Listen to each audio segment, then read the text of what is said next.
ఇకపై జీఎస్టీ స్లాబుల్లో మార్పులు రానున్నాయా? 4 కాస్త 3గా మారుతున్నాయా? దీనికి కారణాలేమిటి? దీనిపై జీఎస్టీ మండలి ఏ నిర్ణయాలు తీసుకోనుంది? Let's watch.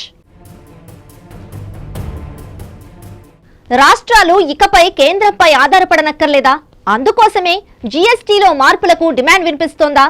ఇంతకీ దీనిపై రాష్ట్రాల ఆర్థిక మంత్రుల నివేదిక కీలకం కానుందా? Let's watch. వస్తు సేవల పన్ను జీఎస్టీ స్లాబుల హేతుబద్ధీకరణ సహా మరికొన్ని కీలక మార్పులకు జీఎస్టీ మండలి సిద్ధమవుతున్నట్లు సమాచారం. తద్వారా ఆదాయాలు పెరిగి రాష్ట్రాలు కేంద్రంపై ఆధారపడాల్సిన అవసరం లేకుండా చేయాలని చూస్తున్నట్లు తెలుస్తోంది. ఈ మేరకు ఓ నివేదికను పలు రాష్ట్రాల ఆర్థిక మంత్రుల బృందం ఈ నెలాఖరులో మండలికి సమర్పించనున్నట్లు సమాచారం. ప్రస్తుతం జీఎస్టీలో 5, 12, 18, 28% పన్ను స్లాబులున్నాయి. దీంట్లో 5% స్లాబును 8% పెంచాలని మంత్రుల బృందం సూచించినట్లు విశ్వసనీయ వర్గాలు తెలిపాయి. 12% పన్ను రేటును పూర్తిగా తొలగించి ఆ పరిధిలో ఉన్న వస్తువులను 18% స్లాబులోకి తీసుకురావాలని ప్రతిపాదించినట్లు తెలుస్తోంది. ప్రస్తుతం అత్యవసర వస్తువులన్నీ అతి తక్కువ పన్ను స్లాబ్ పైన 5% పరిధిలో ఉన్నాయి. విలాస వస్తువులకు 28% జీఎస్టీ వర్తిస్తోంది. కొన్ని అత్యంత విలాసవంతమైన వస్తువులు, సెన్ గుడ్స్ పై అదనంగా సెస్ కూడా విధిస్తున్నారు. ఫలితంగా వచ్చిన ఆదాయాన్ని జీఎస్టీ అమలు వల్ల నష్టపోతున్న రాష్ట్రాలకు పరిహారంగా అందజేస్తున్నారు.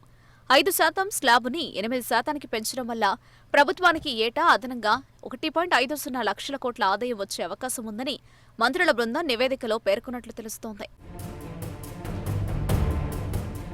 ప్రస్తుత జీఎస్టీ లెక్కల ప్రకారం అతి తక్కువ పన్ను స్లాబును 1% పెంచితే అదనంగా 50,000 కోట్ల ఆదాయం లభిస్తుంది. మరోవైపు జీఎస్టీ మినహాయింపు వర్తిస్తున్న వస్తువుల సంఖ్యను సైతం తగ్గించాలని మంత్రుల బృందం ప్రతిపాదించినట్లు సమాచారం. ప్యాక్ చేయని, బ్రాండెడ్ కాని ఆహార, డైరీ ఉత్పత్తులకు ప్రస్తుతం జీఎస్టీ నుంచి మినహాయింపు లభిస్తోంది. ఈ ప్రతిపాదనలకు సంబంధించిన నివేదికపై చర్చించేందుకు జీఎస్టీ మండలి ఈ నెలాఖరు లేదా వచ్చే నెల ఆరంభంలో సమావేశం కానున్నట్లు తెలుస్తోంది. జీఎస్టీ అమలు వల్ల రాష్ట్రాలు కోల్పోయే ఆదాయాన్ని కేంద్రం ప్రస్తుతం పరిహారం కింద చెల్లిస్తోంది. ఈ ప్రక్రియకు జూన్తో గడువు ముగుస్తుంది. ఈ నేపథ్యంలో రాష్ట్రాలు ఇకపై నిధుల కోసం కేంద్రంపై ఆధారపడకుండా స్వయం సమృద్ధి సాధించాలన్న ఉద్దేశంతోనే ఈ మార్పులను ప్రతిపాదించినట్లు సమాచారం. జూలై 1, 2017లో జీఎస్టీ చట్టం అమలులోకొచ్చింది. అప్పటి నుంచి 5 ఏళ్లు అంటే జూన్ 2022 వరకు జీఎస్టీ అమలు వల్ల ఆదాయాన్ని నష్టపోయిన రాష్ట్రాలకు పరిహారం చెల్లిస్తామని కేంద్రం తెలిపింది. దీనికి 2015-16 నాటి రాష్ట్రాల ఆదాయాన్ని ఆధారంతో ఏటా 14% వృద్ధిని పరిగణలోకి తీసుకుని నష్టాన్ని లెక్కిస్తామని తెలిపింది. అయితే గత 5 ఏళ్లలో పరిశ్రమ, వ్యాపార వర్గాల డిమాండ్తో పాటు పలు వస్తువులపై జీఎస్టీ రేట్లను తగ్గించాల్సి వచ్చింది. దీంతో ఆదాయం తగ్గి రాష్ట్రాలకు లోటు ఏర్పడింది. తొలుత 28% పరిధిలో ఉన్న వస్తువుల సంఖ్య 228గా ఉండగా ఇప్పుడు అది 35కు తగ్గింది. ఈ నేపథ్యంలో రేట్లను హేతుబద్ధీకరించాలన్న డిమాండ్ పెరిగింది. దీంతో దీనిపై అధ్యయనం చేసి నివేదికను సమర్పించాలని కోరుతూ కర్ణాటక ముఖ్యమంత్రి బసవరాజ్ బొమ్మాయి నేతృత్వంలో జీఎస్టీ మండలి గతేడాది ఓ కమిటీని ఏర్పాటు చేసింది. రాష్ట్ర ప్రభుత్వాల ఆదాయాలు పెంచే దిశగా వస్తు సేవల పన్ను మండలి అడుగులు వేస్తోంది. దీంతో కేవలం 8, 18, 28% స్లాబులు మాత్రమే ఉంటాయి. అయితే ఈ లెక్కల ప్రకారం ప్రభుత్వానికి ప్రతి ఏటా భారీ ఆదాయం ఖజానాలోకి చేరే అవకాశాలు కనిపిస్తున్నాయి. మరోవైపు జీఎస్టీ మినహాయింపు వర్తిస్తున్న వస్తువుల సంఖ్యను తగ్గించాలనే ప్రతిపాదన కూడా మంత్రుల బృందం ప్రతిపాదించినట్టు సమాచారం. ప్యాక్ చేయని, బ్రాండెడ్ కాని ఆహార, డైరీ ఉత్పత్తులకు ప్రస్తుతం జీఎస్టీ నుంచి మినహాయింపు లభిస్తోంది. వచ్చే జీఎస్టీ కౌన్సిల్ భేటీలో వీటిపై జీఎస్టీ విధింపుకు నిర్ణయం తీసుకునే అవకాశాలున్నాయి. దీంతో రేట్లను హేతుబద్ధీకరించాలన్న డిమాండ్ కూడా ముందుకొచ్చింది. ఈ నేపథ్యంలో అన్ని కోణాల్లో ఆలోచించి 5% స్లాబులోని వస్తువులను 8% జీఎస్టీ స్లాబులోకి చేర్చి 12% స్లాబును ఎత్తేయాలని అభిప్రాయాన్ని మంత్రుల బృందం జీఎస్టీ కౌన్సిల్ ముందుంచింది.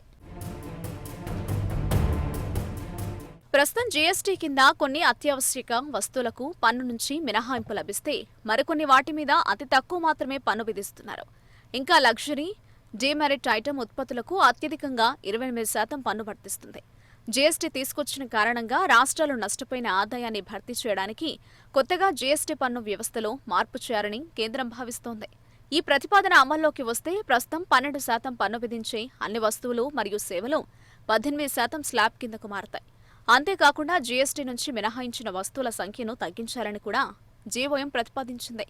కేంద్ర ప్రభుత్వం నోట్లను రద్దు చేసిన తర్వాత జూలై 2017 నుంచి ప్రభుత్వం జీఎస్టీని అమలు చేసింది.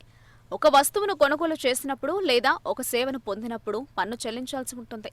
GST one nation one tax వ్యవస్థ కింద పన్ను చెల్లించాల్సి ఉంటుంది. ఏదైనా వస్తువు లేదా సేవలపై ఈ పన్ను రేటు దేశవ్యాప్తంగా ఒకే విధంగా ఉంటుంది. అంటే దేశంలోని ఏ ప్రాంతంలోనైనా వినియోగదారుడు ఆ వస్తువులు లేదా సేవలపై ఒకే పన్ను చెల్లించాల్సి ఉంటుంది. రాష్ట్రాలు సుమారు 1,00,000 కోట్లను లోటును చూపిస్తున్నందున జీఎస్టీ ఆదాయాన్ని తటస్థంగా మార్చడానికి కృషి చేయాల్సిన అవసరం ఉంది. జీఎస్టీ సిస్టమ్ అమల్లోకి వచ్చాక విరుచుకుపడ్డ కరోనా మహమ్మారి, ఆ తర్వాత ప్రస్తుతం తలెత్తిన ఉక్రెయిన్ రష్యా సంక్షోభం వంటివి ప్రభుత్వ రెవెన్యూలను భారీగా దెబ్బకొట్టాయి. ఖర్చులు పెరిగాయి. దీంతో ప్రభుత్వం తన రెవెన్యూను పెంచుకునేందుకు తదుపరి జీఎస్టీ కౌన్సిల్ మీటింగ్లో ట్యాక్స్ స్లాబ్లను పెంచాలని చూస్తోంది. మరోవైపు ఇక రాష్ట్రాలు తమ రెవెన్యూ కొరతపై కేంద్రంపై ఆధారపడడానికి అవ్వదు. దీంతో రాష్ట్రాలే తమ రెవెన్యూ గ్యాప్ను పూడ్చుకోవాల్సిన అవసరం ఉంటుంది. ఈ ఏడాది జూన్ నాటికి కేంద్రం రాష్ట్రాలకు చెల్లించాల్సిన జీఎస్టీ కంపెన్సేషన్ టైం పీరియడ్ ముగుస్తుంది. దీంతో రాష్ట్రాలు ఇక రెవెన్యూ గ్యాప్ను తగ్గించుకోవడానికి సొంత మార్గాలు చూసుకోవాల్సిన అవసరం ఉంటుందని ఇప్పుడు పేర్కొన్న ప్యానెల్ తన రిపోర్టులో వెల్లడించింది. ప్రస్తుతమున్న జీఎస్టీ స్లాబ్లో రెండింటిని విలీనం చేయడం ద్వారా ఈ నిర్మాణాన్ని 3 స్లాబ్స్గా మార్చే అంశం పరిశీలనలో ఉందని చాలా కాలం వార్తలొస్తున్నాయి. ఎక్సైజ్ సుంకం, సేవా పన్ను, వాట్ వంటి డజనుకు పైగా కేంద్ర, రాష్ట్ర సుంకాలను కలిపి జీఎస్టీని జులై 2017లో కేంద్రం అమల్లోకి తీసుకొచ్చింది. ఈక్విటీని తీసుకురావడానికి కొన్ని ఉత్పత్తులపై జీఎస్టీ రేట్లను తగ్గించాల్సిన అవసరం ఉందని ప్రభుత్వం గుర్తించిందని కూడా నిపుణులు చెబుతున్నారు. జీఎస్టీ వసూలుతో ఇకపై కేంద్రం రాష్ట్రాలకు నిధులు ఇవ్వాల్సిన అవసరం లేదని నిపుణులు చెబుతున్నారు. అదే సమయంలో రాష్ట్రాల ఆర్థిక వనరులు మెరుగుపడాలని కూడా జీఎస్టీ మండలి కీలక సూచనలు చేస్తోంది.